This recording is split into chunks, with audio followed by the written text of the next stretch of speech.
Yes, I am a sophomore high school. And that high school, you started there in ninth grade? No, it's my first year. This is your first year? Yeah. Yeah. Were you challenged in your old school? No, not really.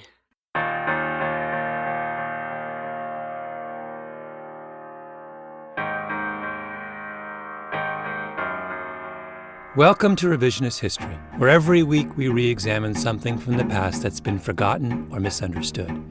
I'm Malcolm Gladwell.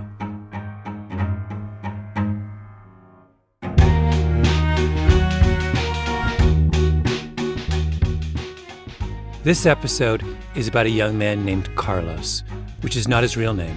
I've changed it for reasons that will become obvious.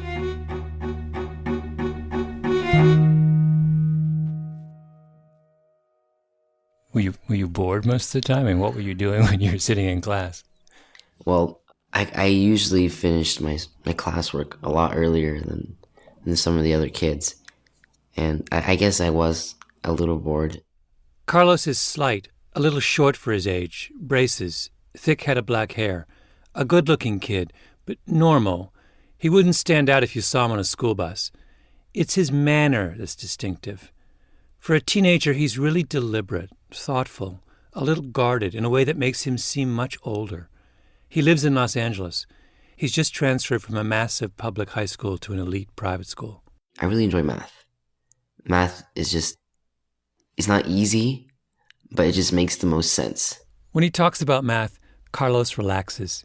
He looks happy, like math is the warmest and safest place he knows. Some people just say they hate math because they don't understand it, but I just like learning about like the concepts of math. And when I can understand something, I feel it just makes everything's very precise. You know, it's not a lot of room for error. I guess that's why I like math. Is that the subject that you get the best grades in? Well, I do get pretty good grades, all my classes. What's the last time in school you ever felt that you didn't understand something or couldn't do something or... I'm going to sound kind of arrogant, I think, but most concepts that I'm taught, I catch on to them pretty quickly. Carlos is a smart kid. He's gotten a scholarship to a really good private school. He's excelling. It's not hard to imagine that one day he'll go to a college of his choice. He's going places. This is what civilized societies are supposed to do, to provide opportunities for people to make the most of their ability. So that if you're born poor, you can move up. If you work hard, you can improve your lot. There's even a term for this: capitalization.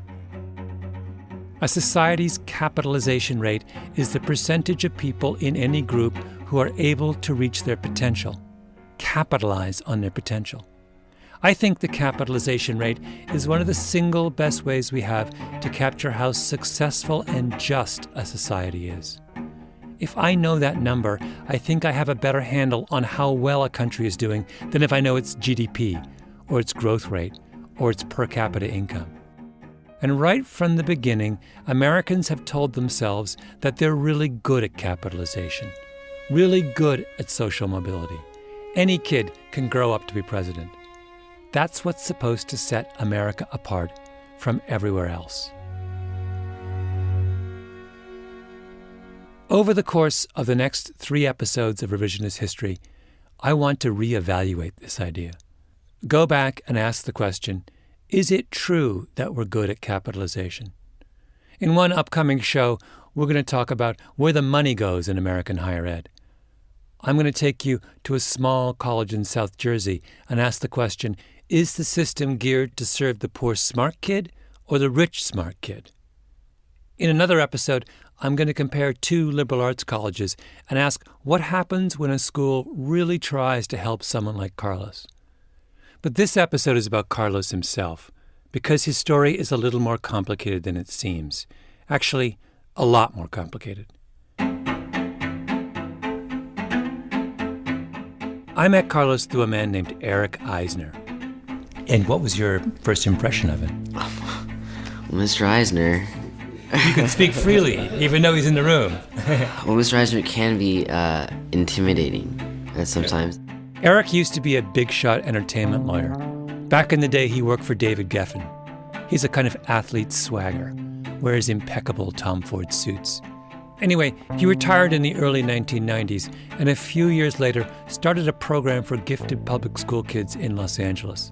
It's called Yes. He talks to a lot of teachers, looks at test scores, identifies the most promising kids, tutors them, and uses his connections to get them into private schools. He's been doing it for nearly 20 years.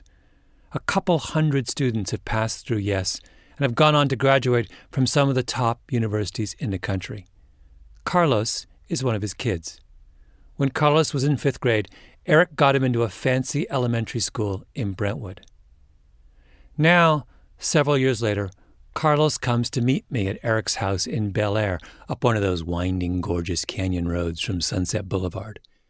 I'm across the table from Carlos. Eric is behind me, sitting in an armchair. That's why his voice is sometimes a little faint. Eric asks Carlos to think back to that fancy elementary school in Brentwood. Did he feel self-conscious going there? I did, but not because I was Hispanic. Eric asks whether it was because Carlos was poor and those kids were rich. Did that make Carlos feel self-conscious? Well, now that I think about it, I think it kind of did. It definitely... I felt like maybe I was the only one. Not the only one. The episode with the sneakers? Eric asks about the episode with the sneakers. Did Carlos remember that? You erased this from your memory? Have I? Can you tell me what happened? Here's what happened. The teachers in Brentwood called Eric to tell him that Carlos wasn't playing with the other kids at recess, even though he seemed very engaged with them in the classroom. Eric then talked with Carlos and noticed that his sneakers were about 3 sizes too big. So he bought him shoes the right size, and that solved the problem. Do you remember this? Well, the being not wanting to play the sports with the other kids, that does ring a bell. But I don't remember the sneakers. Eric says Carlos's sneakers were so big they curled up like elf shoes. But Carlos says he doesn't remember the sneakers. This happens to him a lot.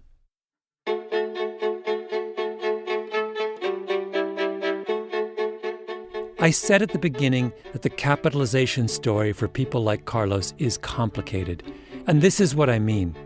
Carlos is a really, really gifted kid, but it's almost impossible to imagine Carlos making it into the fancy school without Eric. In other words, in order for the system to work, for the smart kid to make it up the ladder, he needs an advocate, and not just an ordinary advocate. A high-powered guy with lots of connections who can get you in and watch over you and make sure you get new sneakers because the ones you have are curled up like elf shoes. Capitalization requires an Eric Eisner. And how many Eric Eisners do you think there are out there? Then there's the second complication. To find opportunity, Carlos had to go to Brentwood, 45 minutes up the freeway from where he grew up. A wealthy, white, leafy green neighborhood. The truth is, that's where opportunity is in America these days. But you can't just jump from where Carlos was from straight to Brentwood and leave your past behind. Your past comes with you. What were the other students like? Well, the other students, naturally, kids are going to be kids. And so they weren't too different. Okay, wait. I need to give me a second here. I'm getting kind of nervous. A few years ago, 2 prominent economists, Carolyn Hawksby of Stanford and Chris Avery of Harvard, published a really important paper called The Missing One-Offs. Hawksby and Avery start out by talking about something that happened 10 years ago. That's when some of the elite U.S. colleges, the Harvards and Princetons of the world, announced that they'd give free tuition to any deserving student who came from the bottom of the economic ladder. At the time, the cutoff was a family income of $40,000 a year. Now it's $65,000. In other words, if a poor kid is smart enough to get in, she can attend for free. And what happens after the elite schools make this announcement? Not much. To use Harvard as an example, they ended up taking in about an additional 15 or so low-income students a year after changing their policies. That's out of a freshman class of more than 1,600. It's a drop in the bucket. Let me quote directly from the paper now, because this is a crucial point. Interestingly, this very modest effect was not a surprise to many college admissions staff. They explained that there was a small pool of low-income, high-achieving students who were already fully tapped, so that additional aid and recruiting could do little except shift them among institutions that were fairly similar. In other words, the admissions officers felt they had gone out of their way to look for these kinds of kids. They'd made special visits to high schools with lots of poor students. They'd sent out letters to kids with high test scores living in bad neighborhoods. They had built a network of guidance counselors. They sponsored free campus visits for low-income students, and they made it tuition-free. But if you do all those things and you only get an extra 15 smart, poor kids a year at Harvard, that must mean that there aren't a lot of poor, smart kids out there. They're talking about Carlos. They're saying that kids like Carlos are pretty rare.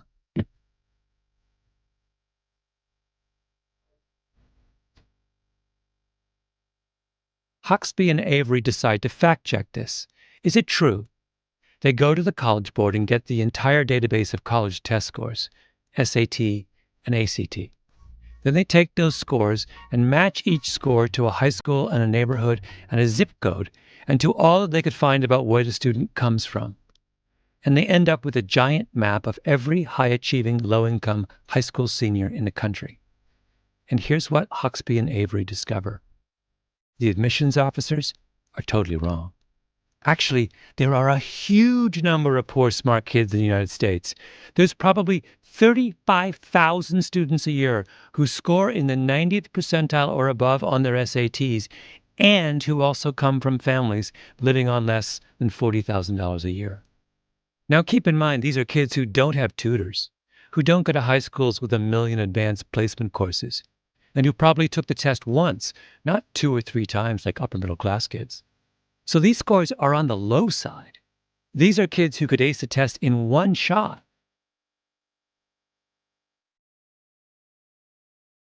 Eric Eisner started, yes, almost 20 years ago at an LA middle school in a place called Lenox, which is this small, heavily Hispanic community of about 20,000 people, hollowed out in the middle of Los Angeles, right across the 405 freeway from LAX.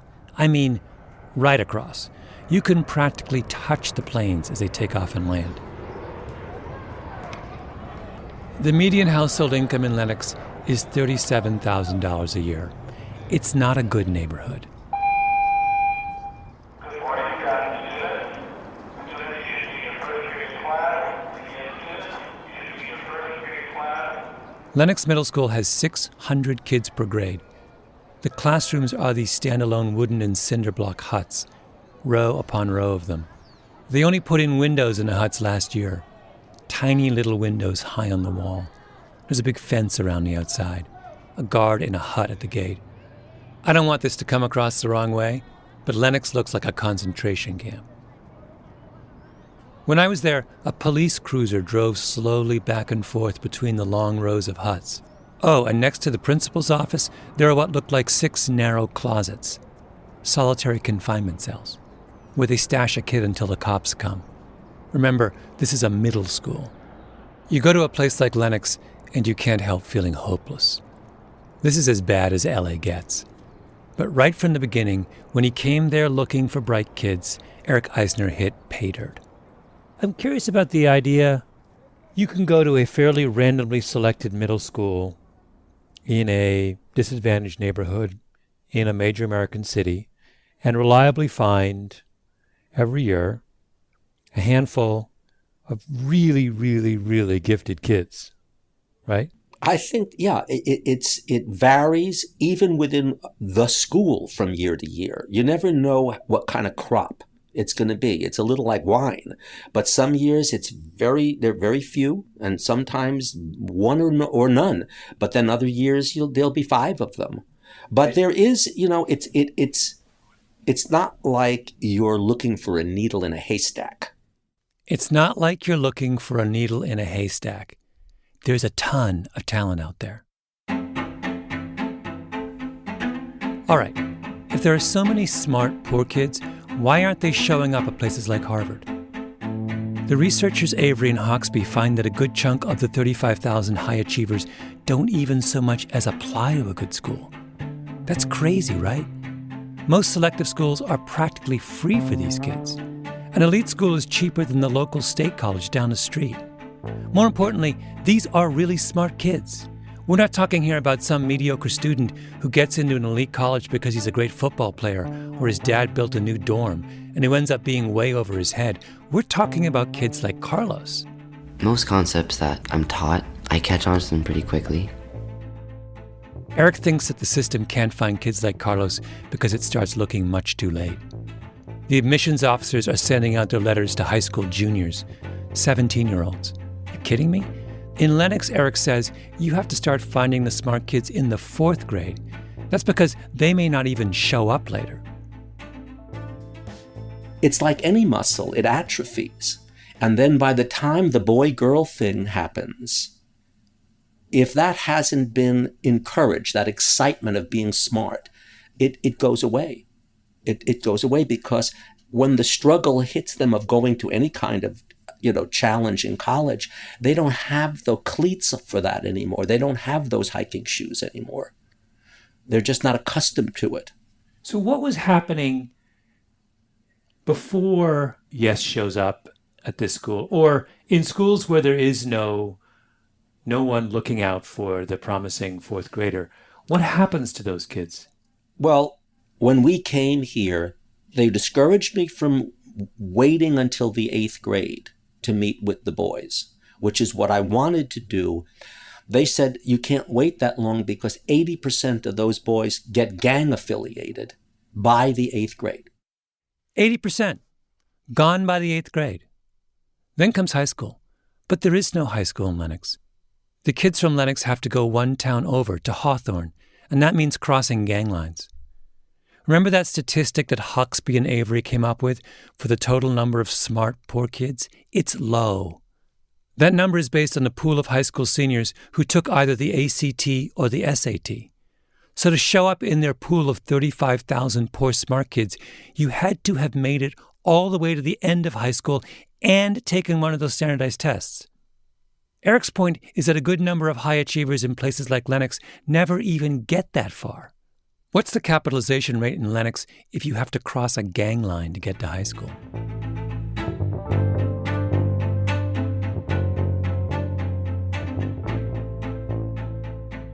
I think we have an ideology about talent that says that talent is a tangible, resilient, hard and shiny thing. It will always rise to the top. And to find and encourage talent, all you have to do as a society is to make sure the right doors are open. Free campus visits, free tuition, letters to the kids with high scores. That's the ideology of the admissions officer. You raise your hand and say, "Over here," and the talent will come running. But that's not true in Lenox. It's not resilient and shiny at Lenox Middle School.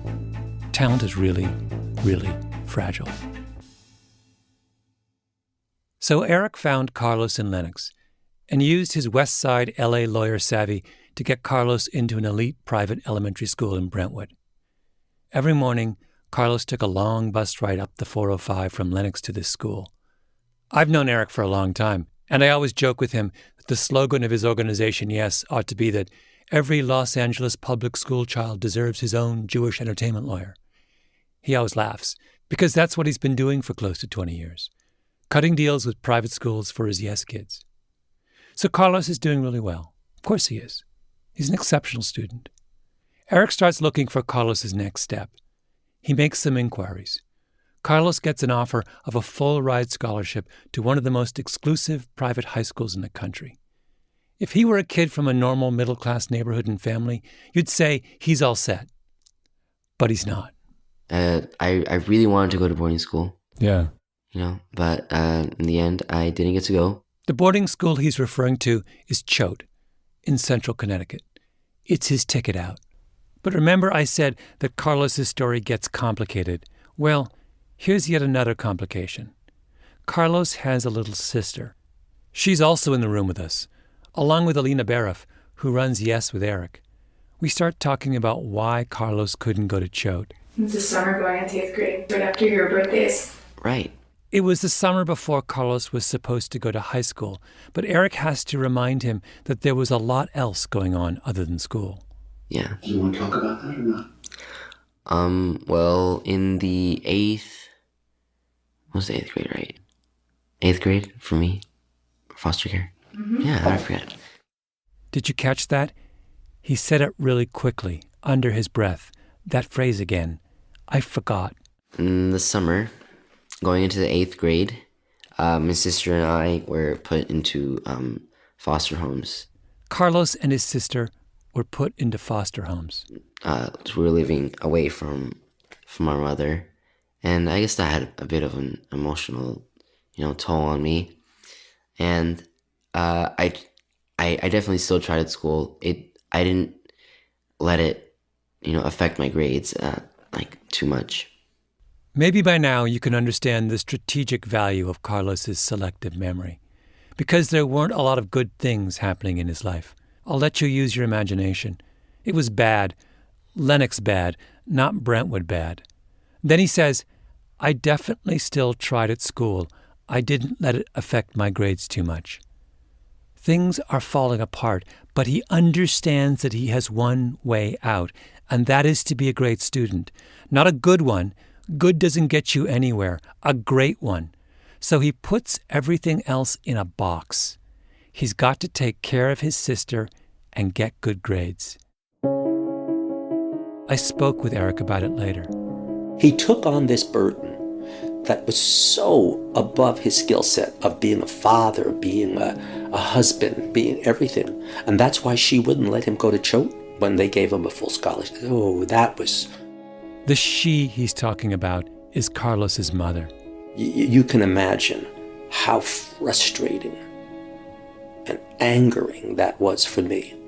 The opportunity of him going to a school like that and getting away from all that, and her understandably killing it because he was taking care of her. And that's when he was, in the 8th grade. He did say, I would have liked to go to boarding school. Oh, he definitely wanted to go.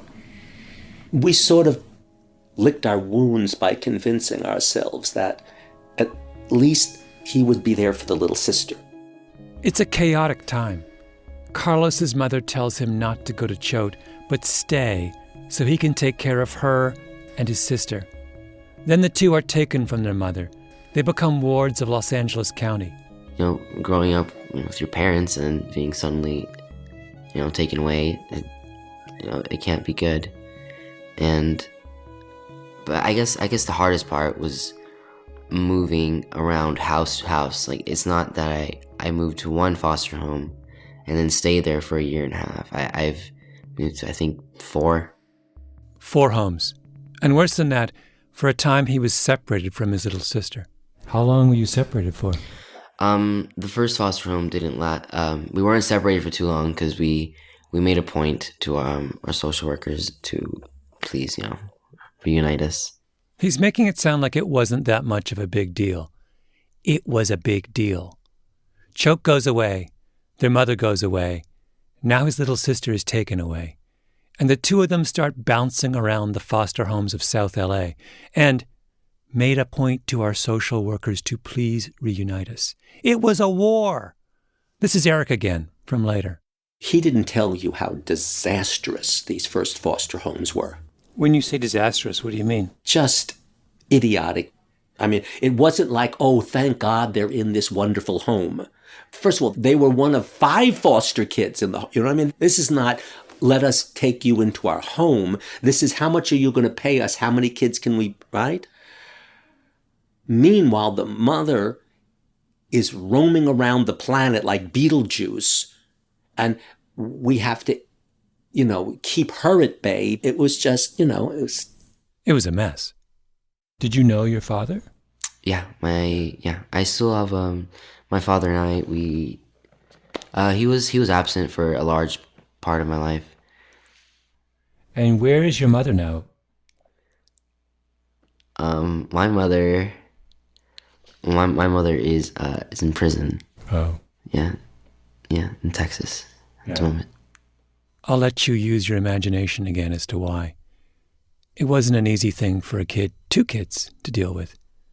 Eric's colleague Alina is sitting quietly in the room. She tries to put things in perspective. Carlos's mom, Alina says, had a difficult time with losing control of her children. That made it hard for Eric and Alina to stay involved. Finally, the mother tells Eric and Alina, and this is the phrase Alina uses, to detach themselves. The kids vanish for a year and a half, and neither Eric nor Alina know whether they'll ever see them again.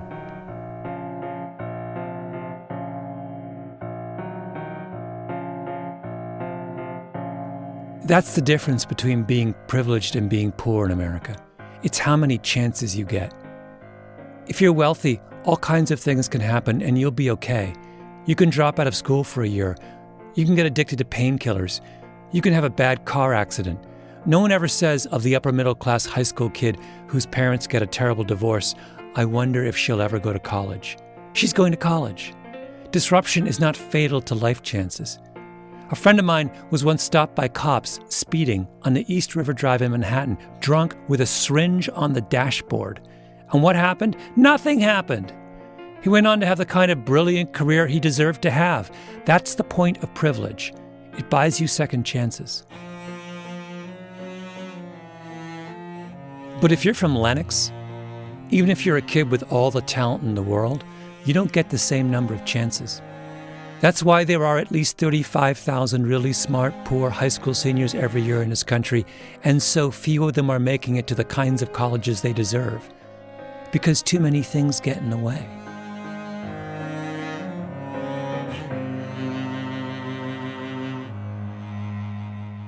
When I met Eric again a few days later, he told me a second story.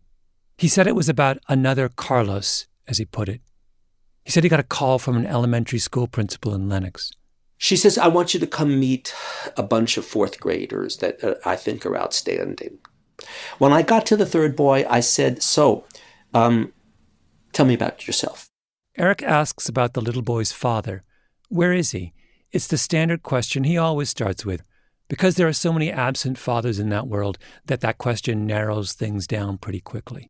His answer was so peculiar. It gripped me so fast. He looked at me and he said, there was violence. Those were the very words that came out of his mouth. And the minute he said it, I went, oh my God. I had more than a sneaking suspicion. This is the boy who saw virtually his entire family murdered by a crazy neighbor with who got into a beef with his father. He saw his father killed, his older brother killed, guy had a shotgun. He ran into the house, grabbed his little sister, they hid under a bed, and the guy burned the house down. He was hiding under the bed while the house was on fire. His mother finally came back. He ran outside to see his mother beaten up. She was in the hospital for months after this. And the police came and killed the guy, shot the guy. It was so horrendous. And it didn't occur to me that this was a Lennox family. And I realized I am now talking to this boy because he is one of the 3 outstanding boys in the class. Wait, what was he like? Fantastic. He was poised. He was articulate. When he said there was violence, the needle moved 180. It went from, wow, what an interesting, remarkable, articulate, confident kid you are. What a fortunate kid you are, to, oh my God, I now think I know the reality of you.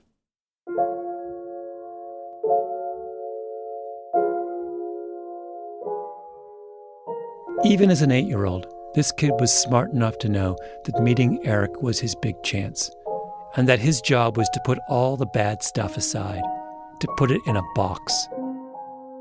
That's what these kids are like, the ones who make it out. They learn from a very early age where the exits are, and they don't let anything get in their way. You see your family getting massacred or your mother go to prison, and you say, like Carlos did, I definitely still tried at school. I didn't let it affect my grades too much. So what happens to Carlos? He gets lucky. Lucky because the foster care situation works itself out. He forgets all the bad stuff that's happening. He takes care of his sister. He reestablishes contact with Eric and Alina, and they find him another private school. Not Choate, not a boarding school, something closer to home. But whatever you do, don't call this story inspirational. Because it's not. It's depressing. Because it says that if you live in Lenox and things go awry, you have to have an Eric and an Alina in your corner and be as tough and single-minded and one in a million as Carlos is to make it out. That's why the capitalization of talent is such an issue, because these are really long odds.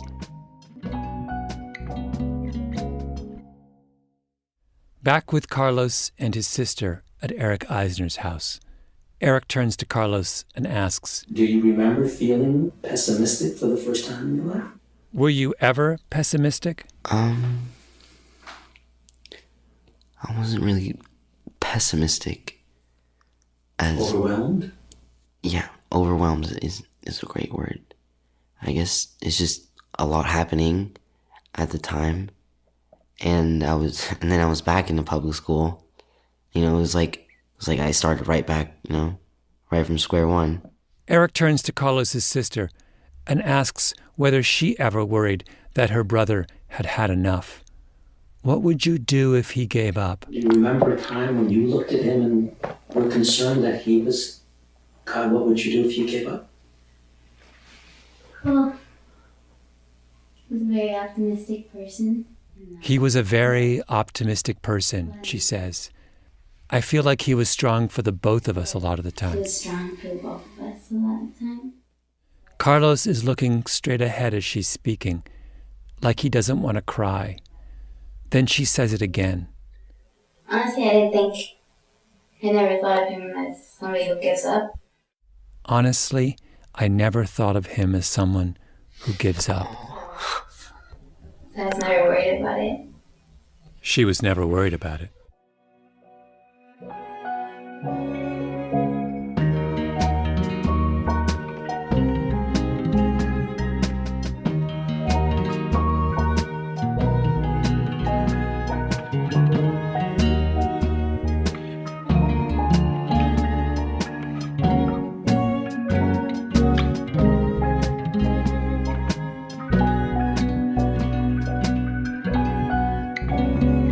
You've been listening to Revisionist History. If you like what you've heard, do us a favor and rate us on iTunes. It helps. You can get more information about this and other episodes at revisionisthistory.com or on your favorite podcast app. Our show is produced by Mia LaBelle, Roxanne Scott, and Jacob Smith. Our editor is Julia Barton. Music is composed by Luis Guerra and Taka Yazuzawa.